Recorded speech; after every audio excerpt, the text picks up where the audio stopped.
Hello friend, welcome to my YouTube channel Spandan pathology. मैं doctor Nirmal आपके सामने आ गया हूं एक नए टॉपिक पर डिस्कस करने के लिए। आज का जो हमारा टॉपिक है जिसके ऊपर हम डिस्कस करने वाले हैं उस टॉपिक का नाम है स्टेजेस ऑफ निमोनिया। निमोनिया के कितने स्टेज होते हैं, हिंदी में हम इसे बोलेंगे निमोनिया के कितने चरण होते हैं। स्टेज को हम हिंदी में चरण बोलते हैं।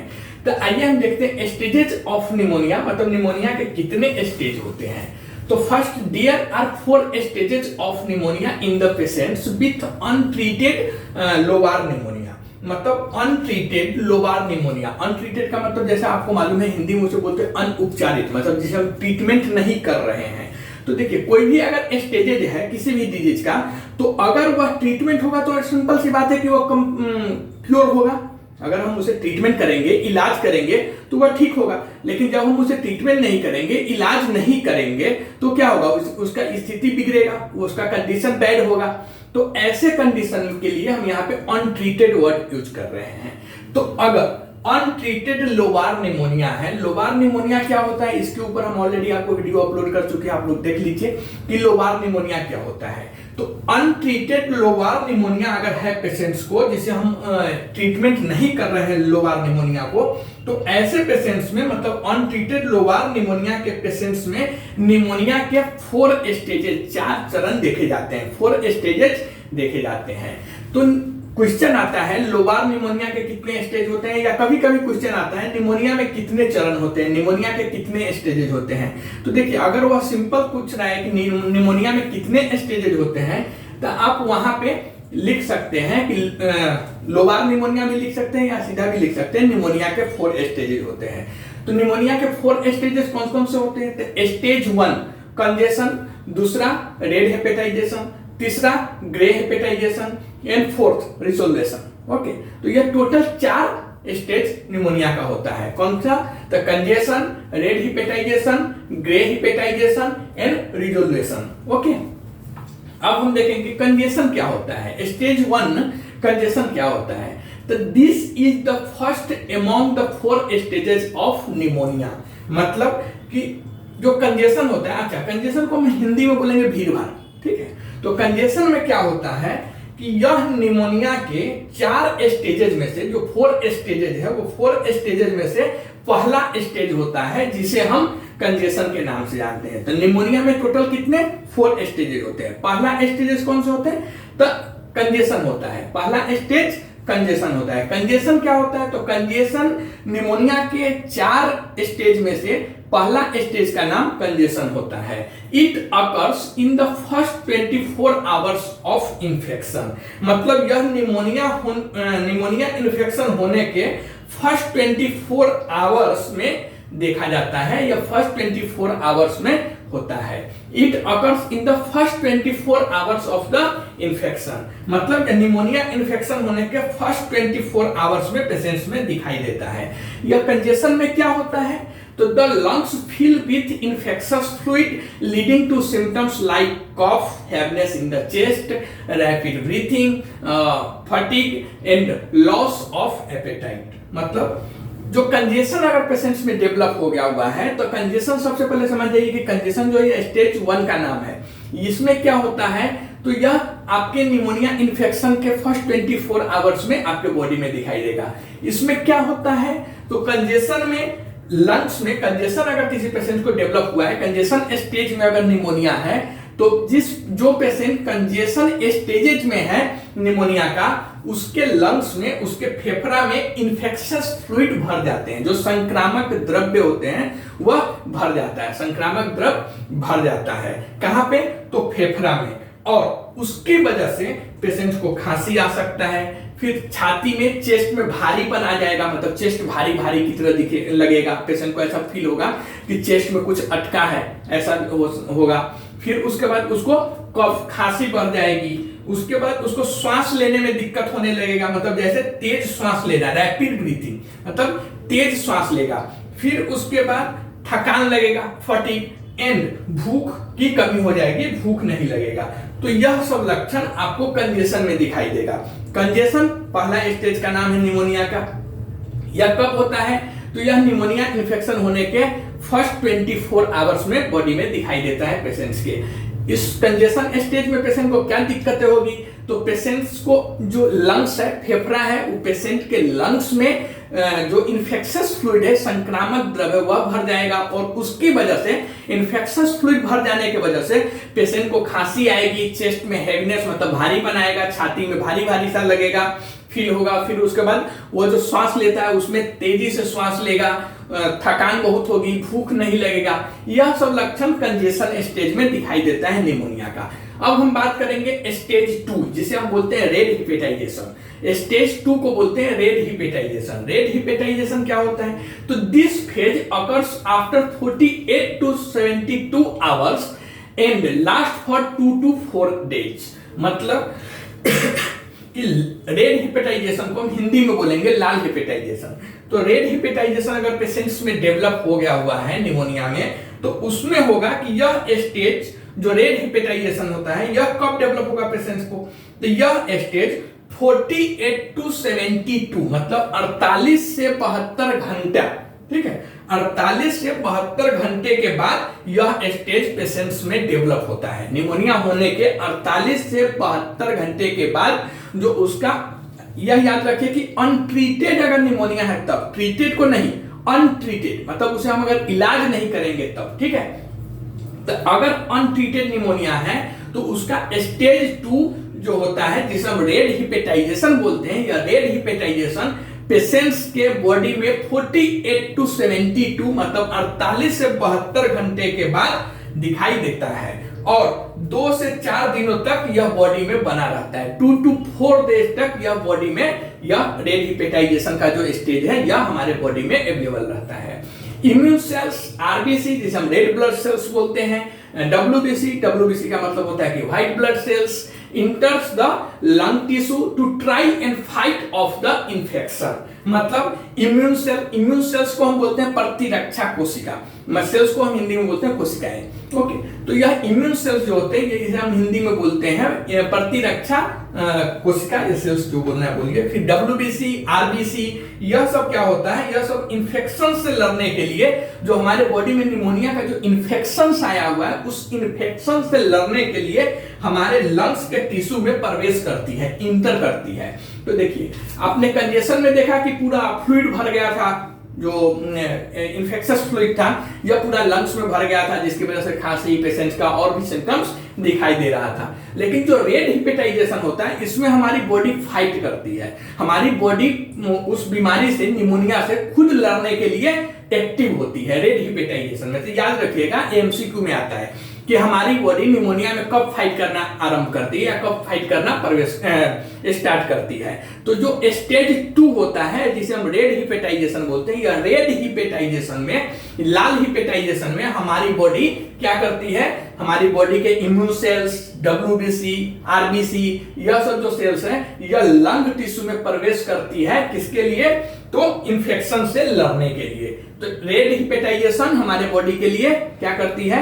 बॉडीगार्ड का काम करती है। ओके, और रेड हिपेटाइजेशन डेवलप कब होता है बॉडी में? तो रेड हिपेटाइजेशन पेशेंट्स के निमोनिया होने के 48 to 72 मतलब 48 से 72 घंटे के बाद हमारे बॉडी में दिखाई देती है और यह 2 से 4 दिन तक हमारे बॉडी में बनी रह सकती है। अब as a result of this inflammatory response you may experience increasing productive cough, shortness of breath, extreme fatigue and muscle pain, fever and chills। मतलब कि रेड हिपेटाइजेशन अगर पेशेंट्स को हुआ है तो हमारी बॉडी वहां पे क्या होगी? एक्टिव होगी इन्फेक्शन से लड़ने के लिए, और वैसे कंडीशन में हमारी इम्यून सेल्स, आरबीसी, डब्ल्यूबीसी, ये सब लंग टिश्यू में प्रवेश करती है, इंटर करती है। उसके बाद इस इन्फ्लेमेटरी रिस्पॉन्स के वजह से आपको, यह जो इन्फ्लेमेटरी रिस्पॉन्स है, इसके वजह से आपको रेड हिपेटाइजेशन स्टेज में खांसी, श्वास की तकलीफ, अत्यधिक थकान, उसके बाद मसल्स पेन मतलब आपके जो मसल्स है, मांसपेशी, उसमें दर्द, फिर उसके बाद फीवर, ठंड लगना, यह सब लक्षण आपको, यह सब प्रॉब्लम आपको देखने को मिलेगा। किसमें? तो रेड हिपेटाइजेशन में। अब हम स्टेज 3 देखते हैं। स्टेज 3 को हम बोलते हैं ग्रे हिपेटाइजेशन। स्टेज 3 को बोलते हैं ग्रे हिपेटाइजेशन। ग्रे हिपेटाइजेशन में क्या होता है? तो this stage occurs on the days 4 to 6 and last for 4 to 8 days. मतलब कि स्टेज 3 ग्रे हिपेटाइजेशन जो होता है, यह ग्रे हिपेटाइजेशन यह स्टेज 4 to 6 मतलब 4 से 6 दिनों के में होता है। मतलब 4 to 6 डेज में जब निमोनिया इन्फेक्शन किसी पेशेंट को हुआ है, उसके 4 to 6 डेज के बाद बॉडी में ग्रे हिपेटाइजेशन डेवलप होता है। कब? जब अनट्रीटेड लोबार निमोनिया है तब। ओके, तो यह ग्रे हिपेटाइजेशन जो होता है, यह ग्रे हिपेटाइजेशन पेशेंट्स को निमोनिया होने के 4 to 6 डेज के बाद बॉडी में दिखाई देती है और 4 to 8 डेज तक यह हमारे बॉडी में बनी रहती है। तो 4 से 6 याद रखना है निमोनिया होने के बाद, और 4 से 8 मतलब 4 to 8 डेज तक यह पेशेंट्स के बॉडी में बनी रह सकती है। ओके, रेड हिपेटाइजेशन कितना? तो 2 से 4 दिन तक पेशेंट्स में वह कंडीशन रहता है, वह स्टेज रहता है। ग्रे हिपेटाइजेशन 4 to 8 याद रखिएगा। 2 to 4 डेज तक कौन सा रहता है? तो रेड हिपेटाइजेशन। और 4 to 8 ग्रे हिपेटाइजेशन। वह कब डेवलप होता है रेड हिपेटाइजेशन? तो रेड हिपेटाइजेशन पेशेंट्स के निमोनिया होने के 48 to 72 आवर्स, ठीक है, मतलब 2 से 3 दिन बोलिए। और स्टेज 1 कंजेशन वह कब होता है? तो फर्स्ट 24 आवर मतलब पहले 24 आवर्स में या 48 से 72 घंटे में। और ग्रे हिपेटाइजेशन 4 to 6 डेज के बाद हमारी बॉडी में ग्रे हिपेटाइजेशन जो होता है, ग्रे हिपेटाइजेशन स्टेज वह डेवलप होती है। और यह स्टेज 4 to 8 4 से 8 दिनों तक ग्रे हिपेटाइजेशन हमारी बॉडी में निमोनिया होने के बाद अगर अनट्रीटेड है तो बनी रहती है। The RBC disintegrate living the lungs looking grey. मतलब कि ग्रे हिपेटाइजेशन वाले स्टेज में आरबीसी डिसइंटीग्रेट हो जाता है, जिससे आपके जो लंग्स है उसका कलर ग्रे कलर का हो जाएगा। और यही वजह है कि इसे हम ग्रे हिपेटाइजेशन बोलते हैं। ठीक है, ग्रे हिपेटाइजेशन क्यों बोलते हैं? तो आरबीसी डिसइंटीग्रेट होने की वजह से लंग्स ग्रे कलर के दिखने लगता है, जिसके वजह से हम इसे ग्रे हिपेटाइजेशन बोलते हैं। Symptoms usually persist during this stage. मतलब कि इस स्टेज के ग्रे हिपेटाइजेशन वाले स्टेज के दौरान लक्षण आमतौर पर आपको बने रहते हैं। जैसा रेड हिपेटाइजेशन में आपने देखा जो लक्षण था, जैसे श्वास में कमी या फिर कफ, खांसी, एक्स्ट्रा थकान मतलब बहुत ज्यादा थकान, मसल्स पेन, फीवर, ठंड लगना, यह सब आपको बुखार, यह सब आपको ग्रे हिपेटाइजेशन में भी लक्षण दिखाई देगा। लेकिन इसमें सिर्फ यही याद रखना है कि यह ग्रे हिपेटाइजेशन हमारे बॉडी में 4 to 6 डेज के बाद बनती है और 4 to 8 डेज तक हमारे बॉडी में बनी भी रहती है। दूसरा, यह ग्रे इसको इसके लिए बोलते हैं क्योंकि इसमें आरबीसी डिसइंटीग्रेट होने की वजह से जो लंग्स की कलर है वह ग्रे कलर का, भूरा कलर का हो जाता है। इसके लिए इसको हम ग्रे हिपेटाइजेशन बोलते हैं। ओके, अब हम बात करेंगे स्टेज 4 रिजोल्यूशन। रिजोल्यूशन को क्या बोलते हैं? तो on the days 8 to 10 your body starts to get rid of infection and you start to feel better. The major clinical signs and symptoms resolve, but you may continue having a productive cough. मतलब कि stage 4 जो होता है, जिसे हम resolution बोलते हैं, इस कंडीशन में, इस स्टेज में 8 to 10 8 से 10 दिनों में 8 to 10 डेज में आपका बॉडी इन्फेक्शन से छुटकारा मतलब रिलीफ मिलना चालू कर देता है। ओके तो कितने दिन में? निमोनिया अगर अनट्रीटेड है तो उसमें जो स्टेज 4 होता है, जिसे हम रिजोल्यूशन बोलते हैं, यह 8 से 10 दिनों के बाद आपकी बॉडी इन्फेक्शन से छुटकारा पाना शुरू कर देता है और आप बेहतर फील करना शुरू कर देते हैं। तो यह क्वेश्चन आता है कि निमोनिया में पेशेंट्स किस स्टेज में बेहतर फील करना शुरू कर देता है, स्टार्ट कर देता है? तो वहां पे आप लिख सकते हैं स्टेज 4 में निमोनिया के जो पेशेंट्स है वह बेहतर फील करना शुरू कर देते हैं और लक्षण दिखाई देना भी इस स्टेज में रिजोल्यूशन में कम हो जाता है। जो लक्षण है निमोनिया का, जो आपने ऊपर देखा जो लक्षण, यह सब दिखाई देना कम हो जाता है। बट इसमें खांसी रह सकता है पेशेंट को। लक्षण और जो लक्षण है जैसे थकान, फीवर, ठंड लगना, शॉर्टनेस ऑफ ब्रीथ मतलब सांसों की कमी, यह सब जो है आपको श्वास वगैरह की प्रॉब्लम, यह सब आपको लक्षण नहीं दिखाई देगा। बट खांसी रह सकता है, कफ रह सकता है। This is the body's attempt to clear the air sacs in the lungs. अच्छा, स्टेज 4 के स्टेज में क्या होता है कि यह लंग्स में एयर सैक्स का मतलब वायु की थैली।